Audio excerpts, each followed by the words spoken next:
James chapter ಯಾಕೋಬದಲ್ಲಿ ಒಂದು ವಚನ ನೋಡ್ಕೊಳ್ಳೋಣ. chapter 1. ಮೊದಲನೇ ಅಧ್ಯಾಯ. It speaks in verse 4. Let patience do a perfect work in you, so that you may be perfect and complete, lacking in nothing. ಆ ತಾಳ್ಮೆಯು ಸಿದ್ಧಿಗೆ ಬರಲಿ, ಆಗ ನೀವು ಶಿಕ್ಷಿತರು, ಸರ್ವ ಗುಣವುಳ್ಳವರು, ಏನು ಕಡಿಮೆ ಇಲ್ಲದವರು ಆಗುವಿರಿ ಅಂತ ಹೇಳುತ್ತೆ. So there it is speaking in verse 2 about different trials that come, verse 3, to test our faith. ಮೂರನೇ ವಚನದಲ್ಲಿ ನಮ್ಮ ನಂಬಿಕೆಯನ್ನು ಪರಿಶೋಧಿಸಲು ಬಹಳ ಉಪದ್ರವಗಳು ಬರೋದ್ರ ಬಗ್ಗೆ ಮೂರನೇ ವಚನ ಹೇಳುತ್ತೆ. God wants to perfect us in patience. ದೇವರು ನಾವು ಸಮಾಧಾನದಲ್ಲಿ ಬೆಳಿಬೇಕು ಅಂತ ಬಯಸ್ತಾರೆ. We want to complete our spiritual life, lacking in nothing. ನಾವು ನಮ್ಮ ಆತ್ಮೀಕ ಜೀವಿತವನ್ನ ಹೇಗೆ ಪೂರ್ಣಗೊಳಿಸಬೇಕು ಅಂದ್ರೆ ಯಾವುದೇ ಕಡಿಮೆ ಅಥವಾ ಕೊರತೆ ಇಲ್ಲದೆ ಮುಗಿಸ್ಬೇಕು ಅಂತ. We want to be perfect and complete. ನಾವು ಪೂರ್ಣರಾಗಿರ್ಬೇಕು ಅನ್ನೋದನ್ನ ಬಯಸ್ತಾರೆ ಶಿಕ್ಷಿತರು ಮತ್ತು ಪೂರ್ಣರು. Those are the words mentioned in verse 4. Perfect, complete, lacking in nothing. ಈ ವಚನ ಹೀಗೆ ಹೇಳುತ್ತೆ, ಸಿದ್ಧಿಗೆ ಬರಬೇಕು, ನೀವು ಶಿಕ್ಷಿತರು, ಸರ್ವ ಸುಗುಣವುಳ್ಳವರು, ಏನೂ ಕಡಿಮೆ ಇಲ್ಲದವರು ಅಂತ ಹೇಳುತ್ತೆ ವಚನ. So it's a good question to ask ourselves. Do you want to be perfect and complete and lacking in nothing?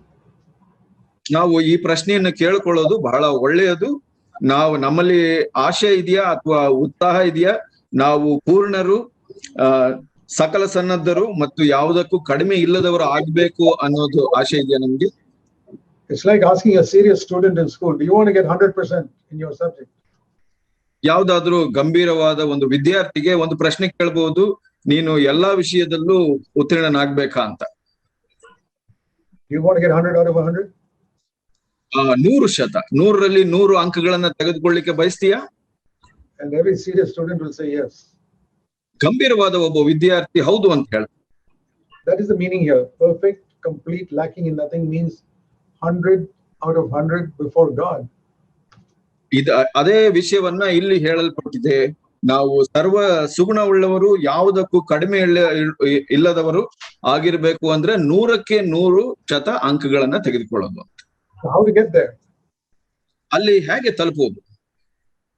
It says here in verse 2, when you come to some trial in your life, you must rejoice. ಇಲ್ಲಿ 2ನೇ ವಚನದಲ್ಲಿ ಹೇಳುತ್ತೆ, ನೀವು ಪರಿಶೋಧನೆಗೆ ಒಳಗಾದಾಗ ನೀವು ಉಲ್ಲಾಸ ಪಡ್ಬೇಕು, ಆನಂದ ಪಡ್ಬೇಕು. Now in the world nobody rejoices when they are in trial. ಆದ್ರೆ ನಾವು ಲೋಕದಲ್ಲಿ ನಾವು ನೋಡ್ತೇವೆ, ಅವರು ಕಷ್ಟಗಳು ಬರುವಾಗ ಅವರು ಆನಂದ ಪಡೋದಿಲ್ಲ. You see in your own home, some small trial comes and complaining starts. ನಿಮ್ಮ ಕುಟುಂಬದ ಜೀವಿತದಲ್ಲೇ ನೋಡಿ, ಯಾವ್ದಾದ್ರು ಒಂದು ಚಿಕ್ಕ ಕಷ್ಟಗಳು ಬಂದಾಗ ನೀವು ಗೊಣಗುಡ್ತೀರ. See in your relationship with one another as brothers and sisters. ಸಹೋದರ ಸಹೋದರಿಯ ಮಧ್ಯೆ ಇದ್ದಂತ ಸಂಬಂಧವನ್ನ ನೋಡಿ. Small problem comes, some complaint, he did this, she did this.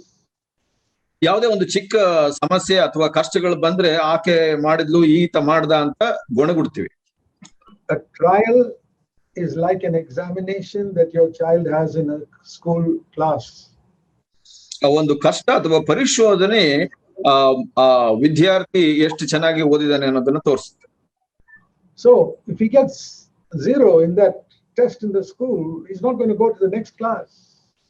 ಆ ಒಂದು ಸ್ಕೂಲ್ ನಲ್ಲಿ ಇರುವಂತಹ ಪರೀಕ್ಷೆಯಲ್ಲಿ ಅವನು 0 ಅಂಕಗಳನ್ನ ಪಡೆದುಕೊಂಡ್ರೆ ಅವನು ಮುಂದಿನ ತರಗತಿಗೆ ಹೋಗ್ಲಿಕ್ಕೆ ಆಗೋದಿಲ್ಲ. That is why so many believers, they remain in the same class year after year after year. ಅದಕ್ಕಾಗಿ ಬಹಳಷ್ಟು ವಿಶ್ವಾಸಿಗಳು ನಾವು ನೋಡ್ತೇವೆ, ಅದೇ ತರಗತಿನಲ್ಲಿ ವರ್ಷದಿಂದ ವರ್ಷ ಉಳ್ಕೊಳ್ತಾರೆ. And that is not the will of God. ಅದು ದೇವರ ಚಿತ್ತವಲ್ಲ. God wants us to make spiritual progress. ದೇವರು ನಾವು ಆತ್ಮಿಕ ಬೆಳವಣಿಗೆಯನ್ನ ಹೊಂದಬೇಕು ಅಂತ ಬಯಸ್ತಾರೆ.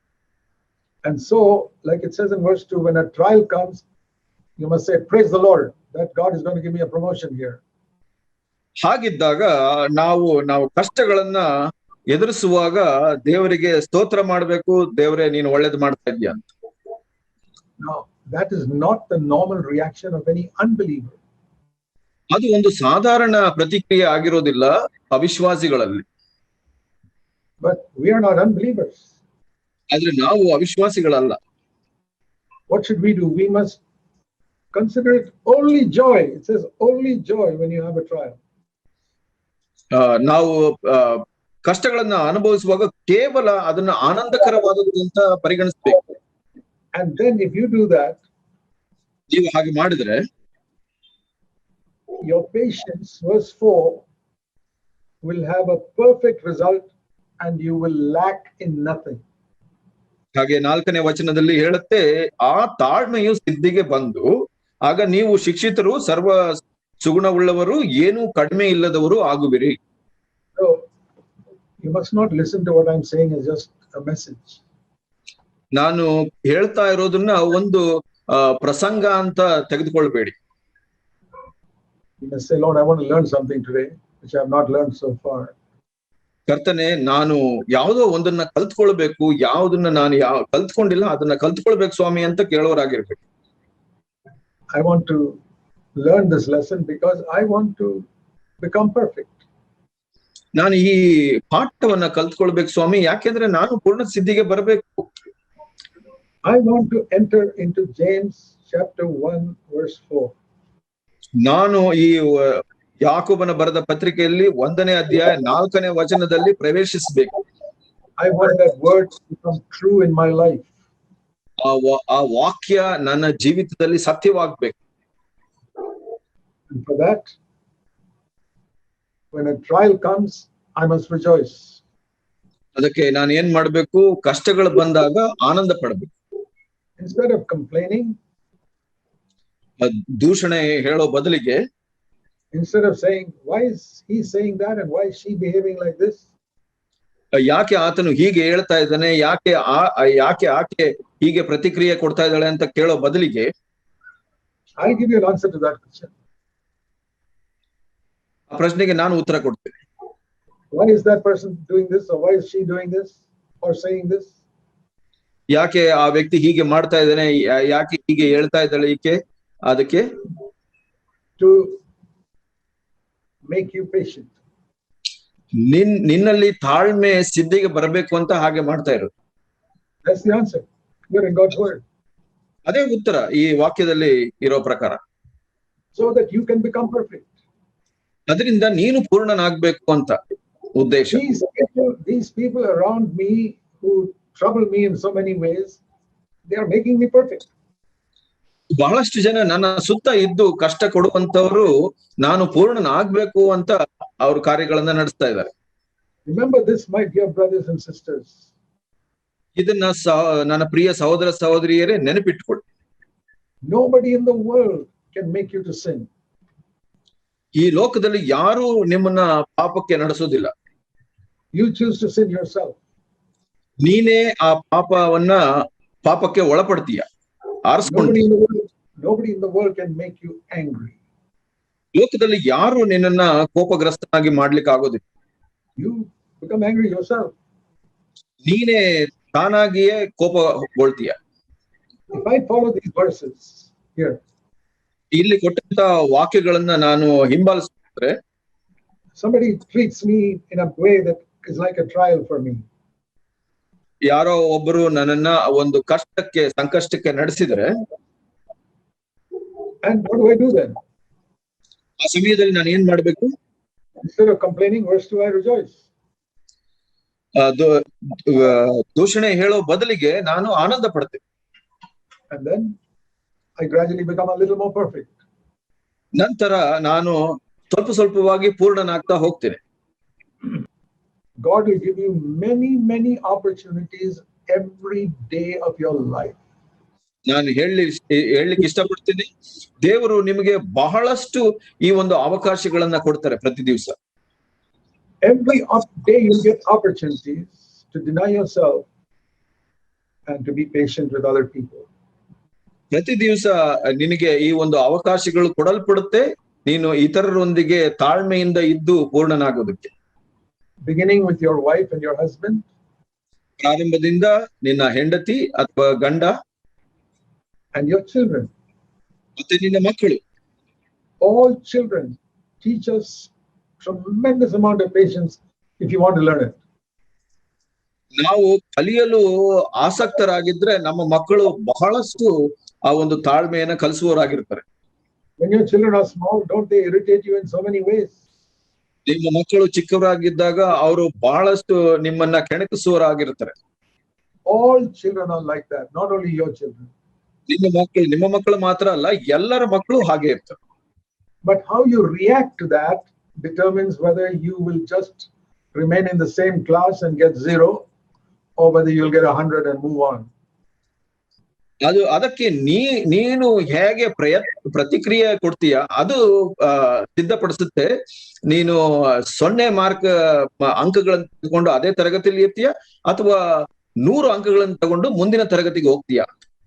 Every day you get many opportunities to get 100%. ಪ್ರತಿ ದಿವಸ ನಮಗೆ ಬಹಳಷ್ಟು ಅವಕಾಶಗಳು ಸಿಗುತ್ತೆ ನಾವು 100 ಅಂಕಗಳನ್ನ ತೆಗೆದುಕೊಳ್ಳಿ. Because the world is full of people who will try to trouble you in some way or the other. ಯಾಕೆಂದ್ರೆ ಲೋಕದಲ್ಲಿ ಎಲ್ಲಾ ಜನರು ತುಂಬಿಕೊಂಡಿದ್ದಾರೆ ನಿಮಗೆ ಯಾವ್ದಾದ್ರು ಒಂದು ತರದಲ್ಲಿ ಕಷ್ಟ ಅಥವಾ ಅನಾನುಕೂಲ ಮಾಡಲಿಕ್ಕೆ. In your home, in your office, in your factory. ನಿಮ್ಮ ಮನೆಯಲ್ಲಿ, ನಿಮ್ಮ ಆಫೀಸ್ ನಲ್ಲಿರ್ಬೋದು, ನಿಮ್ಮ ಕಾರ್ಖಾನೆಯಲ್ಲಿರ್ಬೋದು. When you travel in the bus or an auto rickshaw or anywhere. Auto ರಿಕ್ಷಾದಲ್ಲಿ ಹೋಗ್ತಾ ಇರ್ಬೋದು, ಬಸ್ ನಲ್ಲಿ ಹೋಗ್ತಾ ಇರ್ಬೋದು, ಎಲ್ಲಿ ಆದ್ರೂ. Even when you travel in a train. ನೀವು ಟ್ರೈನ್ ನಲ್ಲಿ ಹೋಗುವಾಗ ಕೂಡ. So many opportunities to learn patience. ಬಹಳಷ್ಟು ನಮಗೆ ಅವಕಾಶಗಳು ಸಿಗುತ್ತೆ ತಾಳ್ಮೆಯಲ್ಲಿ ಬೆಳಿಲಿಕ್ಕೆ. And it's almost as though many Christians have never read this verse. ಅದನ್ನ ನಾವು ನೋಡುವಾಗ ನಮ್ಗೆ ಅನ್ಸುತ್ತೆ ಬಹಳಷ್ಟು ಜನ ವಿಶ್ವಾಸಿಗಳು ಈ ವಾಕ್ಯಗಳನ್ನ ಓದೇ ಇಲ್ವಾ ಅಂತ. When a trial comes, you must rejoice. ನಿಮಗೆ ಕಷ್ಟಗಳು ಬಂದಾಗ ಆನಂದ ಪಡಬೇಕು. In the English it says you must consider a trial as only joy, nothing else. ಇಲ್ಲಿ ವಚನ ಹೇಳುತ್ತೆ ಅದನ್ನು ಕೇವಲ ಆನಂದಕರವಾದದ್ದೆಂದು ಎಣಿಸಿರಿ ಅಂತ ಹೇಳುತ್ತೆ. ಕೇವಲ it's only for joy, that trial. No other purpose. ಅದು ಬರುವಂತದ್ದೇ ಆನಂದಕ್ಕಾಗಿ, ಬೇರೆ ಉದ್ದೇಶವಿಲ್ಲ. If you take it like that, ಹಾಗೆ ನೀವು ಸ್ವೀಕರಿಸಿದ್ರೆ, then verse 4, patience will do a perfect work in you. ನಂತರ ಆ ಒಂದು ಸಮಾಧಾನ ನಿಮ್ಮನ್ನ ಶಿಕ್ಷಿತರನ್ನಾಗಿ ಸರ್ವ ಸದ್ಗುಣರನ್ನಾಗಿ ಮಾಡುತ್ತೆ. It takes a long time for God to do a work in us. ದೇವರಿಗೆ ಬಹಳ ಸಮಯ ಬೇಕಾಗುತ್ತೆ ನಮ್ಮಲ್ಲಿ ಆ ಕಾರ್ಯಗಳನ್ನ ನೆರವೇರಿಸ. You know, when a sister is making a cake, for example. ಉದಾಹರಣೆಗೆ ಒಬ್ಬ ಸಹೋದರಿ ಒಂದು ಕೇಕ್ ಅನ್ನ ತಯಾರು ಮಾಡ್ತಾ ಇದ್ದಾರೆ. You mix it all and you put it in the oven to heat it. ಅದನ್ನ ಎಲ್ಲ ಒಂದು ಮಿಶ್ರಣ ಮಾಡಿ ಆ ಓವನ್ ನಲ್ಲಿ ಬೆಂಕಿಯಲ್ಲಿ ಇಡ್ತಾರೆ. And if the oven is not hot, there will be no cake. ಆ ಒಂದು ಒಲೆ ಬಿಸಿ ಆಗಿಲ್ಲ ಅಂದ್ರೆ ನೀವು cake ತಯಾರಾಗೋದಿಲ್ಲ. Or if you take it out after 2 minutes, there will be no cake. ಅದನ್ನ ಬಹಳ ಬೇಗ ತೆಗೆದುಬಿಟ್ರೆ ನಿಮಗೆ ಕೇಕ್ ಸಿಗೋದಿಲ್ಲ. It has to be very hot and it has to take some hours. ಅದು ಆ ಒಲೆ ಬಹಳ ಬಿಸಿಯಾಗಿರ್ಬೇಕು ಮತ್ತೆ ಬಹಳ ಗಂಟೆಗಳು ಕೂಡ ತೆಗೆದುಕೊಳ್ಳು. It's the same way with our life. ಹಾಗೆ ನಮ್ಮ ಜೀವಿತದಲ್ಲಿ ಕೂಡ God allows the temperature to be very hot around us by the trials that come.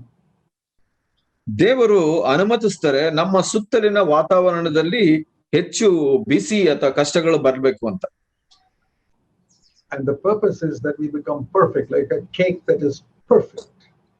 ಅದರ ಉದ್ದೇಶ ಏನಂದ್ರೆ ಒಂದು ಕೇಕ್ ಹೇಗೆ ತಯಾರಾಗುತ್ತೋ ಹಾಗೆ ನಾವು ಸರ್ವ ಸುಗುಣರಾಗಬೇಕು ಅಂತ. So please remember that all your life. ಇದನ್ನ ನೀವು ಯಾವಾಗ್ಲೂ ನೆನ್ಪಿಟ್ಕೊಳ್ಳಿ. Don't just listen to this and forget it tomorrow. ಇದನ್ನ ಇವತ್ತು ಕೇಳಿ ನಾಳೆ ಮರ್ತು ಬಿಡ್ಬೇಡಿ. First of all, go to God and say, Lord, I look back over my life and I see I have failed in this subject many times. ಮೊದಲನೇದಾಗಿ ನಾವು ದೇವರ ಬಳಿ ಹೋಗಿ, ಕರ್ತನೇ ನಾನು ಸೋತಿದ್ದೇನೆ, ಈ ಒಂದು ವಿಷಯದಲ್ಲಿ ನನಗೆ ಸಹಾಯ ಮಾಡುವಂತ ಕೇಳುವರಾಗಿರ್ಬೇಕು. Because I have failed many times. ಯಾಕೆಂದ್ರೆ ಬಹಳಷ್ಟು ಸಲ ನಾನು ಸೋತಿದ್ದೀನಿ. So if your son or daughter is failing in one subject again and again and again every year, ನಿಮ್ಮ ಮಗ ಅಥವಾ ಮಗಳು ಒಂದೇ ಒಂದು ವಿಷಯ ಅನುತ್ತೀರ್ಣರಾಗ್ತಾ ಇದ್ರೆ, won't you be concerned about that? ನಿಮಗೆ ಅದರ ಬಗ್ಗೆ ಕಾಳಜಿ ಇರೋದಿಲ್ವಾ? Particularly if it's a very important subject like mathematics. ಮುಖ್ಯವಾಗಿ ಆ ಒಂದು ವಿಷಯ ಬಹಳ ಮುಖ್ಯವಾದ ಒಂದು ವಿಷಯವಾಗಿದ್ರೆ, ಒಂದು ಗಣಿತ ವಿಷಯದ.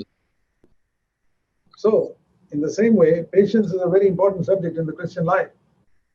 ಹಾಗೇನೆ ಕ್ರಿಸ್ತಿಯ ಜೀವಿತದಲ್ಲಿ ಆ ತಾಳ್ಮೆ ಅನ್ನೋದು ಬಹಳ ಮುಖ್ಯವಾದ ವಿಷಯ. And you have to ask yourself how many marks you have been getting in the last so many years. ನಿಮ್ಮನ್ನ ನೀವೇ ಕೇಳ್ಕೊಳ್ಬೇಕು, ಕಳೆದ ಹಲವು ವರ್ಷಗಳಲ್ಲಿ ಈ ತಾಳ್ಮೆ ವಿಷಯದಲ್ಲಿ ಎಷ್ಟು ಅಂಕಗಳನ್ನ ತೆಗೆದುಕೊಳ್ತಾ ಇದ್ದೀರಾ ಅಂತ. Just like when your child comes back with the report card, you ask how many marks did you get? ನಿಮ್ಮ ಮಗು ಶಾಲೆಯಿಂದ ಅಂಕಪಟ್ಟಿ ತೆಗೆದುಕೊಂಡು ಬಂದ್ರೆ ಎಷ್ಟು ಅಂಕ ಪಡ್ಕೊಂಡಿದೀಯಾ ಅಂತ ವಿಚಾರಿಸ್ತಿರಲ್ಲ? You need to ask yourself how many marks did you get in patience during the last 1 year? ಹಾಗೆ ನೀವು ನಿಮ್ಮನ್ನೇ ಪ್ರಶ್ನಿಸಬೇಕು, ಕಡೆಯ ಒಂದು ವರ್ಷದಲ್ಲಿ ಈ ಒಂದು ತಾಳ್ಮೆಯ ವಿಷಯದಲ್ಲಿ ಎಷ್ಟು ಅಂಕಗಳನ್ನ ತೆಗೆದುಕೊಂಡಿದ್ದೀರಾ? If you look back, you'll see you had many opportunities. ನೀವು ಹಿಂದೆ ತಿರುಗಿ ನೋಡಿದ್ರೆ ಬಹಳಷ್ಟು ಅವಕಾಶಗಳು ನಿಮ್ಗೆ ಸಿಕ್ಕಿರುತ್ತೆ. Many people irritated you in the last 1 year. ಒಂದು ವರ್ಷದಲ್ಲಿ ಬಹಳಷ್ಟು ಜನ ನಿಮ್ಮನ್ನ ಕೆಣಕಿಸಿರ್ತಾರೆ. And things did not go the way you wanted. ವಿಷಯಗಳು ನೀವು ನೆನೆಸಿದಂತೆ ನಡೆದಿರೋದಿಲ್ಲ. And we have had a wonderful examination in the last 1 year with this COVID pandemic. ಈ ಒಂದು Covid ಮಹಾಮಾರಿಯಿಂದ ಒಂದು ವರ್ಷದಲ್ಲಿ ನಾವು ನೋಡಿದ್ರೆ ಬಹಳಷ್ಟು ಪರೀಕ್ಷೆಗಳು ನಮಗೆ ಬಂದಿದೆ ಅಂತ ಹೇಳ್ಬೋದು. One purpose of it is God is trying to teach his children patience. ಮೊದಲ ಮುಖ್ಯ ಉದ್ದೇಶ ಏನಂದ್ರೆ ದೇವರು ತನ್ನ ಮಕ್ಕಳಿಗೆ ಒಂದು ತಾಳ್ಮೆಯನ್ನ ಕಲಿಸ್ತಾ ಇದ್ದಾರೆ. When you can't go out of the house, ನೀವು ಮನೆಯಿಂದ ಹೊರಗೆ ಹೋಗ್ಲಿಕ್ಕೆ ಸಾಧ್ಯ ಆಗೋದಿಲ್ಲ. and you have to wear a mask whenever you go out. ಹೊರಗಡೆ ಹೋಗುವಾಗ ಆ ಒಂದು ಮುಖ ಒಂದು ಹಾಕೊಂಡು ಹೋಗ್ಬೇಕು. And there's a lockdown and you can't even go to the store for so many days or weeks. Lockdown ಇರೋದ್ರಿಂದ ಬಹಳ ದಿವಸಗಳು, ವಾರಗಳು ನೀವು ಅಂಗಡಿಗೆ ಹೋಗ್ಲಿಕ್ಕೆ ಆಗೋದಿಲ್ಲ. You can sit at home and complain like all the other unbelievers, or you can say, Lord, you're teaching me patience. Thank you. ನೀವು ಮನೆಯಲ್ಲಿ ಕುಂತ್ಕೊಂಡು ಎಲ್ಲ ಅವಿಶ್ವಾಸಿಗಳ ತರ ಗೊಣಗುಟ್ಕೊಂಡಿರ್ಬಹುದು ಅಥವಾ ದೂಷಣೆ ಹೇಳ್ಕೊಂಡಿರ್ಬಹುದು, ಇಲ್ಲ ಅಂದ್ರೆ ವಿಶ್ವಾಸಿಗಳ ತರ ದೇವರೇ ನೀನು ನನಗೆ ತಾಳ್ಮೆಯನ್ನ ಕಲಿಸ್ತಾ ಇದ್ದೀಯಾ ಅಂತ ಹೇಳ್ಬೋದು. So what have you been doing in the last 1 year? ಕಡೆ ಒಂದು ವರ್ಷದಲ್ಲಿ ನೀವು ಏನ್ ಮಾಡ್ತಾ ಇದ್ರಿ? Are you always complaining the government is doing this or making this lockdown? ನೀವು ಆ ಒಂದು ಸರ್ಕಾರದ ವಿರುದ್ಧವಾಗಿ ಗೊಣಗುಡ್ತಾ ಇದ್ರ, ಸರ್ಕಾರ ಹೀಗೆ ಮಾಡ್ತಾ ಇದೆ, ಹಾಗೆ ಮಾಡ್ತಾ ಇದೆ ಅಂತ? All that complaining, has it changed the government from any of its policies? ನೀವು ಮಾಡಿದ ದೂಷಣೆಗಳಿಂದ ಆ ಒಂದು ಸರ್ಕಾರದ ಕಾರ್ಯಗಳು ಏನಾದ್ರೂ ಬದಲಾಗಿದೆಯಾ? No, they do the same thing. ಇಲ್ಲ, ಅವರು ಏನು ಮಾಡ್ಬೇಕು ಅದನ್ನೇ ಮಾಡ್ತಾ ಇದ್ದಾರೆ. All your complaining has made you a worse person. ಆ ಒಂದು ದೂಷಣೆ ಗುಣಗುಟ್ಟೋದು ನಿನ್ನನ್ನ ಒಂದು ಕೆಟ್ಟ ವ್ಯಕ್ತಿಯನ್ನಾಗಿ ಮಾಡಿದೆ. When you could have been a better person by overcoming it. ಅದನ್ನ ಜಯಗಳಿಸೋದ್ರಿಂದ ಇನ್ನು ಉತ್ತಮ ವ್ಯಕ್ತಿ ಆಗ್ಬಹುದು. We know that the most important thing in the Christian life is love. ನಿಮಗೆ ಗೊತ್ತಿದೆಯಾ, ಕ್ರಿಸ್ತಿಯ ಜೀವಿತದಲ್ಲಿ ಬಹಳ ಮುಖ್ಯವಾದ ವಿಷಯ ಪ್ರೀತಿ. Everybody knows that. ಎಲ್ಲರಿಗೂ ಗೊತ್ತಿದೆ. God is love. ದೇವರು ಪ್ರೀತಿ ಸ್ವರೂಪ. He sends the Holy Spirit to shed abroad his love in our hearts. ದೇವರು ತನ್ನ ಪ್ರೀತಿಯನ್ನು ನಮ್ಮ ಹೃದಯದಲ್ಲಿ ತುಂಬಿಸಿದ್ದಾನೆ ಪವಿತ್ರಾತ್ಮನ ಮುಖಾಂತರ. And there's a great chapter on love in 1 Corinthians 13. 1 ಕೊರಿಂಥ 13ರಲ್ಲಿ ಒಂದು ಬಹಳ ಒಳ್ಳೆಯ ಅಧ್ಯಾಯವಿದೆ ಪ್ರೀತಿಯ ಬಗ್ಗೆ. Please turn to that chapter, 1 Corinthians 13. 1 ಕೊರಿಂಥ 13ನೇ ಅಧ್ಯಾಯವನ್ನ ನೋಡ್ಕೊಳ್ಳೋಣ. There are certain qualities of love mentioned there. ಅಲ್ಲಿ ಕೆಲವು ಗುಣಗಳನ್ನ, ಪ್ರೀತಿಯ ಕೆಲವು ಗುಣಗಳನ್ನ ತೋರಿಸಲ್ಪಟ್ಟಿದೆ. You want to know what godly love is, it's described there in verse 4 to 7. ಅಲ್ಲಿ 4ರಿಂದ 7ನೇ ವಚನಗಳಲ್ಲಿ ಒಂದು ದೈವಿಕ ಪ್ರೀತಿ ಅಂದ್ರೆ ಏನು ಅಂದ್ರೆ ಅದ್ರ ಗುಣಗಳನ್ನ ತೋರಿಸಲ್ಪಟ್ಟಿದೆ. This is what divine love is. ಇದು ಆ ಒಂದು ದೈವಿಕ ಪ್ರೀತಿ. And what is the first quality?